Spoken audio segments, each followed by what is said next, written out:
Nah, berikut untuk contoh analisis karakteristik satuan pendidikan menggunakan metode SWOT.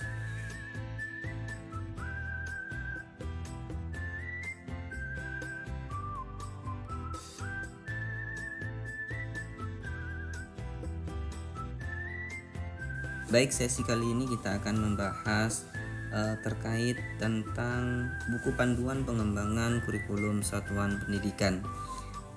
Sebelum kita membahas ini, perlu kita ketahui seperti apa buku panduan pengembangan kurikulum satuan pendidikan ini.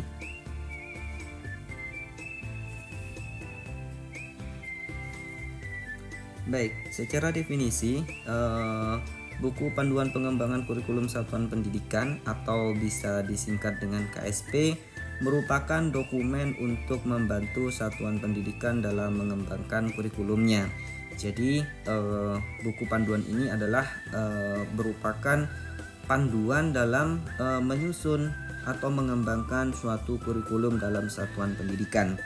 Nah, buku panduan ini biasanya digunakan bersamaan dengan dokumen-dokumen lain yang terkait, seperti di dalamnya adalah panduan pembelajaran dan asesmen, panduan pengembangan proyek penguatan profil pelajar Pancasila, panduan pelaksanaan pendidikan inklusif bagi yang melaksanakannya, panduan implementasi bimbingan dan konseling, dan buku panduan pemilihan mata pelajaran pilihan untuk SMA atau SMK.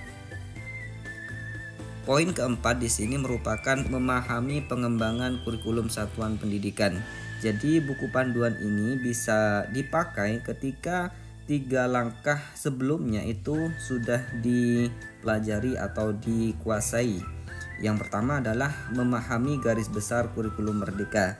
Jadi sebelum membuat pengembangan kurikulum satuan pendidikan, Bapak Ibu guru semuanya harus memahami terkait 3 hal sebelumnya, yaitu garis besar kurikulum merdeka. Kemudian yang kedua adalah memahami pembelajaran asesmen. Jadi setelah memahami apa itu kurikulum merdeka, Bapak Ibu guru juga harus memahami bagaimana pembelajaran dan asesmen dalam kurikulum merdeka. Kemudian yang ketiga adalah langkahnya memahami pengembangan proyek penguatan profil pelajar Pancasila, di mana pengembangan proyek penguatan profil pelajar Pancasila ini bisa disingkat dengan P5, merupakan agenda intrakurikuler yang bersifat kokurikuler. Nah, jadi nanti ada pedomannya atau panduannya untuk masing-masing langkah-langkah ini. Nah, di dalam memahami pengembangan kurikulum satuan pendidikan ini juga dipahami di sini ada beberapa elemen atau komponen dalam pengembangan kurikulum satuan pendidikan. Nah, sebelum kita membahas komponen-komponen dalam pengembangan kurikulum satuan pendidikan, perlu dipahami dulu dalam penyusunan kurikulum pendidikan ada beberapa prinsip. Di sini yang pertama ada prinsip berpusat pada peserta didik. Jadi pembelajarannya harus memenuhi kebutuhan perkembangan dan tahapan belajar peserta didik. Kemudian prinsip kontekstual, yaitu pembelajarannya menunjukkan diversifikasi baik berdasarkan pada karakteristik satuan pendidikan maupun dalam konteks daerah, sosial budaya dan lingkungannya di satuan pendidikan tersebut. Kemudian juga menunjukkan tentang dunia kerja bagi untuk SMK. Kemudian yang ketiga berprinsip esensial, yaitu pembelajarannya memuat semua unsur informasi penting yang dibutuhkan oleh peserta didik. Bahasa yang digunakan lugas, ringkas, dan mudah dipahami. Kemudian yang keempat berprinsip akuntabel, yaitu dapat dipertanggungjawabkan karena berbasis data dan aktual. Kemudian yang kelima melibatkan berbagai pemangku kepentingan. Jadi penyusunan kurikulum tidak serta-merta disusun oleh seorang kurikulum saja, melibatkan seluruh elemen pendidikan, melibatkan kurikulum satuan pendidikan, kemudian orang tua, organisasi, peserta didik, kemudian semua guru, dan berbagai sentra serta dunia kerja untuk SMK dan lainnya, seperti itu. Baik, selanjutnya adalah komponen-komponen dalam panduan pengembangan kurikulum satuan pendidikan ini. Jadi proses penyusunan kurikulum satuan pendidikan itu bersifat tetap dan juga bersifat fleksibel atau dinamis. Maksud dari bersifat tetap adalah karena susunan atau komponen-komponen di dalam kurikulum satuan pendidikan itu mengacu kepada kerangka dasar kurikulum yang ditetapkan oleh pemerintah pusat. Sedangkan sifat yang dimaksud dengan fleksibel atau dinamis yaitu kurikulum yang dikembangkan dalam satuan pendidikan itu berdasarkan karakteristik dan kebutuhan satuan pendidikan. Jadi bisa disesuaikan dengan kondisi satuan pendidikan yang Bapak Ibu jalankan. Di sini ada beberapa langkah penyusunannya. Yang pertama adalah menganalisis konteks karakteristik satuan pendidikan. Nah, dalam menganalisis konteks satuan pendidikan ini bisa menggunakan beberapa analisis. Salah satunya adalah SWOT. Nanti di belakang kita akan bahas seperti apa contoh analisis SWOT terhadap karakteristik satuan pendidikan ini. Yang kedua adalah merumuskan visi dan misi dan tujuan. Nah, di sini ada 5 komponen dalam menyusun pengembangan kurikulum satuan pendidikan. Nah, dalam menyusun ini bisa dibuatkan tim dibuatkan tim kelompok pengembang kurikulum seperti itu.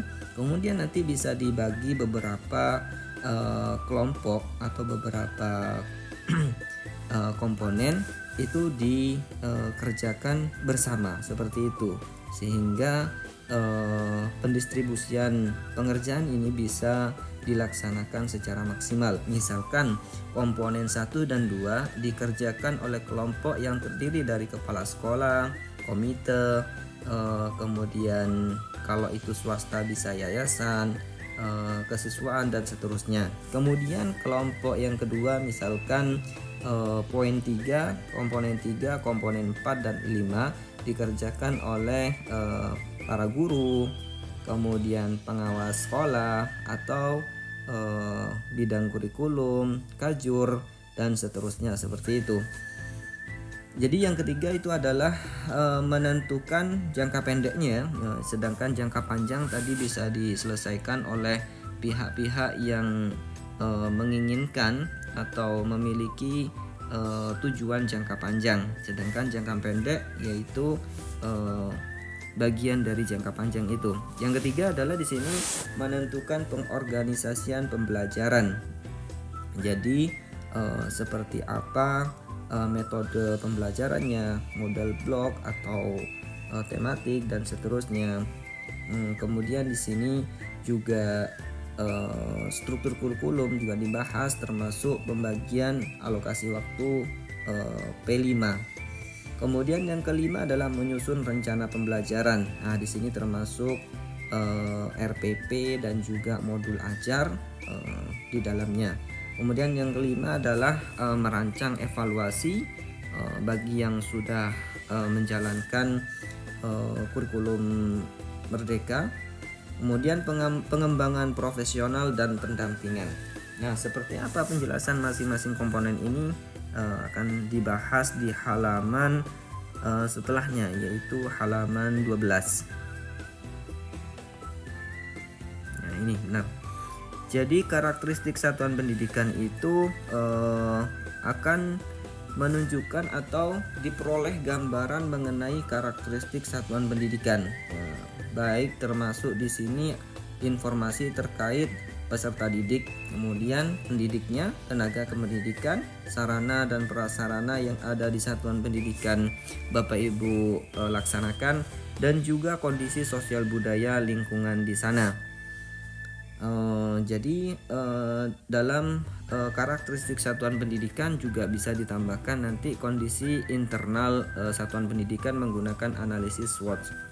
Kemudian komponen yang kedua adalah terkait visi dan misi dan tujuan. Jadi visi itu adalah menggambarkan bagaimana peserta didik menjadi subjek dalam tujuan jangka panjang satuan pendidikan dan nilai-nilai yang dituju berdasarkan hasil analisis karakteristik satuan pendidikan. Jadi visi merupakan nilai atau cita-cita yang ingin dituju oleh satuan pendidikan berdasarkan observasi terhadap satuan pendidikan, mulai dari guru, peserta didik, orang tua, dan seluruh lingkungan yang berhubungan dengan satuan pendidikan.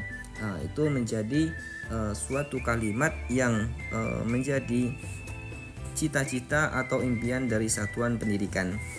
Kemudian misi merupakan menjawab bagaimana satuan pendidikan mencapai visi. Jadi merupakan kata kerja yang diturunkan dari beberapa komponen kalimat dalam visi. Jadi bagaimana nanti menyusunnya akan ditunjukkan contoh menyusun visi misi ini. Kemudian yang terakhir adalah tujuan. Nah, jadi tujuan itu mendeskripsikan tujuan akhir dari kurikulum satuan pendidikan yang berdampak kepada peserta didik. Nah, untuk SMK, visi misi dan tujuan disusun untuk lingkup satuan pendidikan dan ditambahkan dengan tujuan program keahlian. Selanjutnya adalah pengorganisasian pembelajaran. Secara singkat atau sederhananya, dalam pengorganisasian pembelajaran itu dibagi menjadi 3 komponen. Yang pertama adalah intrakurikuler, yaitu berisi kegiatan pembelajaran untuk mencapai tujuan belajar sesuai jadwal dan beban belajar pada struktur kurikulum. Nah, dalam beban pada struktur kurikulum ini kita mengacu pada capaian pembelajaran dan juga profil pelajar Pancasila yang mengacu pada standar kompetensi lulusan. Nah, jadi nanti di sini ada ketetapan terkait struktur kurikulum untuk beban belajar masing-masing mata pelajaran seperti itu. Kemudian co-curricular berupa proyek penguatan profil pelajar Pancasila, merupakan pembelajaran kolaboratif lintas disiplin ilmu dalam mengamati, mengeksplorasi, dan atau merumuskan solusi terhadap isu-isu permasalahan nyata yang relevan bagi peserta didik. Untuk P5 atau proyek penguatan profil pelajar Pancasila ini, nanti juga ada buku panduannya terkait tema-tema yang harus diangkat. Kemudian kompetensi-kompetensi yang harus dikuasai oleh peserta didik dalam pelaksanaan proyek penguatan profil pelajar Pancasila. Kemudian ekstrakurikuler, yaitu kegiatan yang dikembangkan oleh satuan pendidik dalam bentuk pelayanan yang ditujukan untuk mengembangkan minat dan bakat peserta didik. Jadi ekstrakurikuler di sini adalah targetnya untuk menguatkan bakat dan minat peserta didik di luar dari yang sudah disediakan dalam intrakurikuler dan juga co-kurikuler. Yang keempat di sini adalah perencanaan pembelajaran. Perencanaan pembelajaran ini meliputi ruang lingkup satuan pendidikan dan ruang lingkup kelas. Dalam ruang lingkup pembelajaran untuk ruang lingkup satuan pendidikan memuat tujuan pembelajaran dan alur tujuan pembelajaran beserta gambaran besar asesmen pembelajaran untuk kegiatan intrakurikuler. Untuk proyek penguatan profil pelajar Pancasila dijelaskan tema dan topik yang dipilih, dimensi, elemen, dan sub-elemen yang disasar, serta lokasi waktu dan alur pelaksanaan proyek.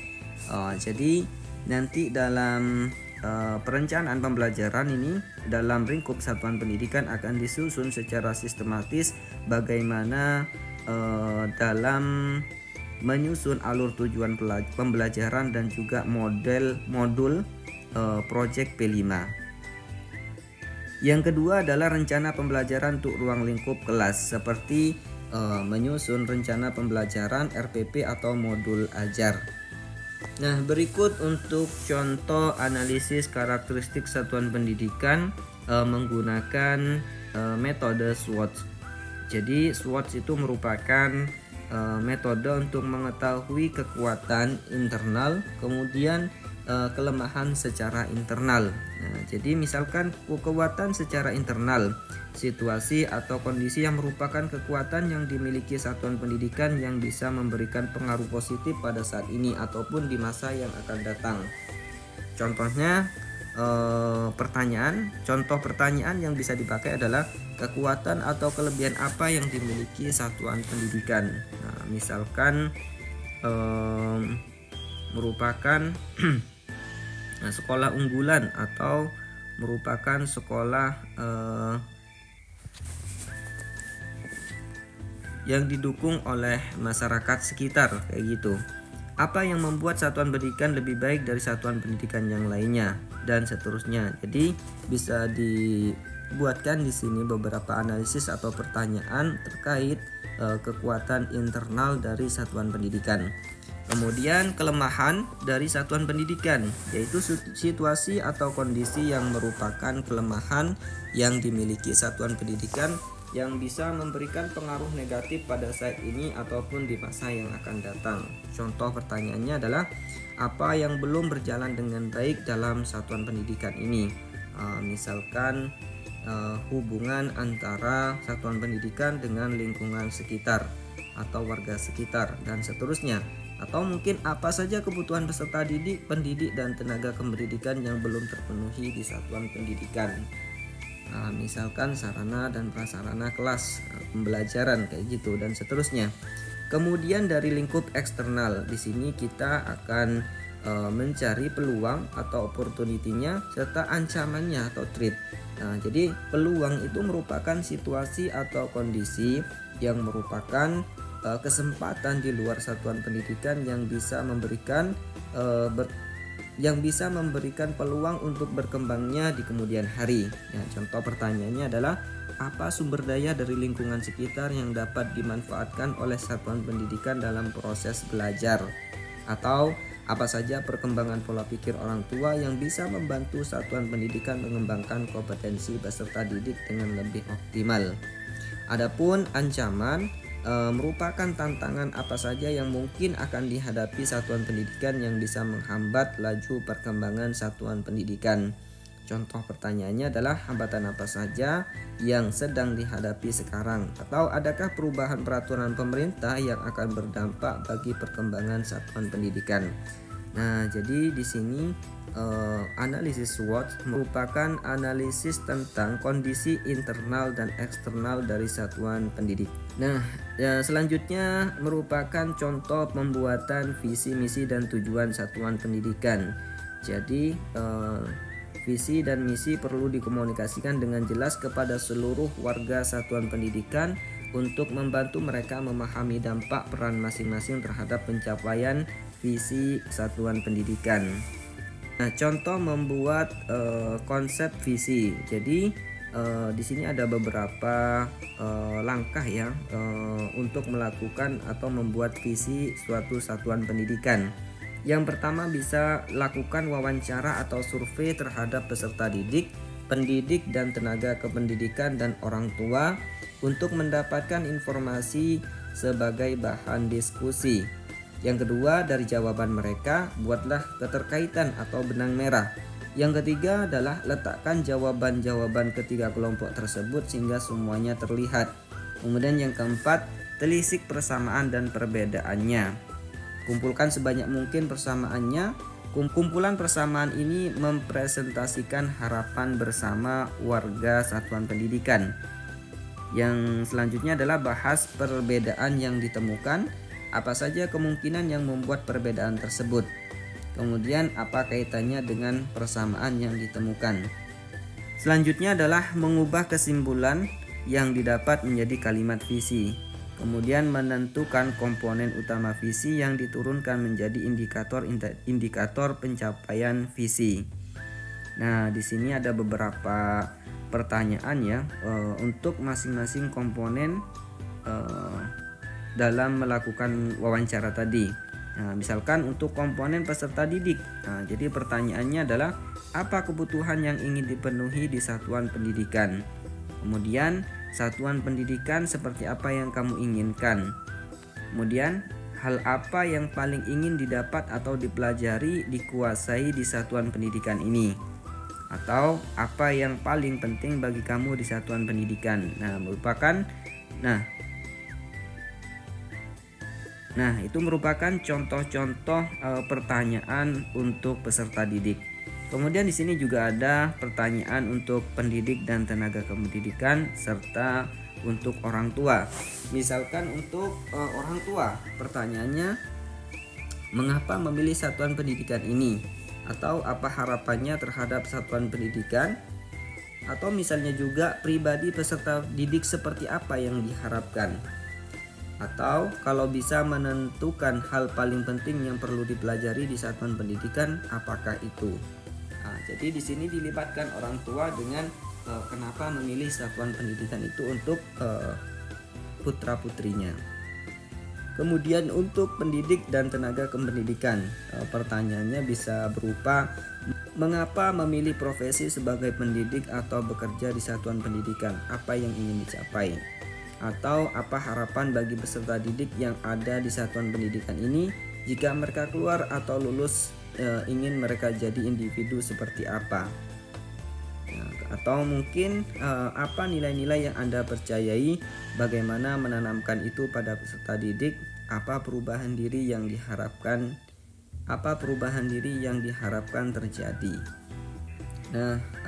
Mungkin itu yang bisa kita bahas ya, terkait buku panduan pengembangan kurikulum satuan pendidikan ini. Di sini akan saya bagikan link dokumen buku panduan pengembangan kurikulum satuan pendidikan ini. Jadi bisa dipelajari lebih detail bagaimana nanti dalam menyusun buku panduan pengembangan kurikulum satuan pendidikan.